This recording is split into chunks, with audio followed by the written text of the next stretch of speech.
Hello, delegates of House District 27. It is an honor to talk to you today and to provide an accounting of what I've done the last 2 years as a member of the Utah House of Representatives. First and foremost, I want to tell you how proud I am to represent Alpine, Highland, and Cedar Hills, portions of Draper, portions of American Fork, and portions of Pleasant Grove. It is an honor to come from this area, to represent this area. You know, one of the interesting things on the House of Representatives floor is that we don't refer to each other by our names because we are not there in our personal capacity. In fact, we are generally referring to each other on the floor of the House based on geographic region because that is who we represent, and we are the voice of those people. As the voice of House District 27 in the Utah House of Representatives, I come with a mandate from the most conservative district in the state. We have more registered Republicans than any other district in the state of Utah. And what that means is that I need to be a conservative voice for you within our House of Representatives, and I have strived to do so. I have protected our free speech rights. I have protected our right to assemble. I have protected the right to life of the unborn.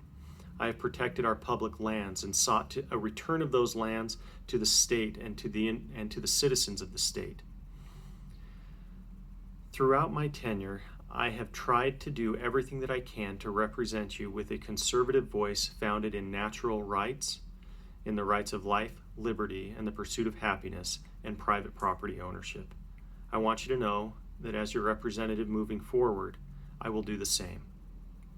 I wanted to take this opportunity to speak briefly about what we're going through right now. Make no mistake, COVID-19 has been disruptive to everyone's life. I don't think that's a surprise to any of you. However, I am very concerned about what has happened recently, where many of our civil liberties have been removed, where our economic liberty has been restricted. We are currently going through what many are calling the Great Suppression that has been caused by this pandemic. What does that mean, the Great Suppression? Well, economically, so many of us are hurting. Did you know that nationwide, almost 20 million people have lost their jobs?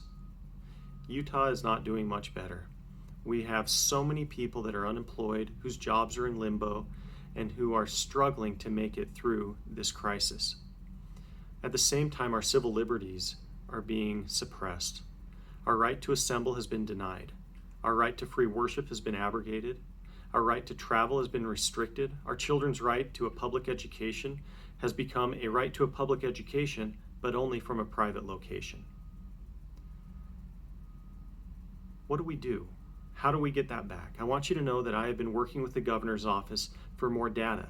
If we have more data, we can have more precise measures to respond to this, rather than this one-size-hurts-all measure of stay-at-home orders or social distancing and everything else. Some of those may be wise to do, but once we have more data, we can figure out what the most effective means of fighting COVID-19 is, and whether it is the correct and measured response or whether we are overdoing it or underdoing it. That search for data is essential. Additionally, I am fighting to have our civil liberties and our economic freedom restored as soon as possible. I will continue to fight that fight, whether through special session, whether through editorials in the newspaper, whatever I can do, I will continue to fight that fight. Please know that I take my stewardship to represent you seriously, and I will continue to do so over the next 2 years. Thank you.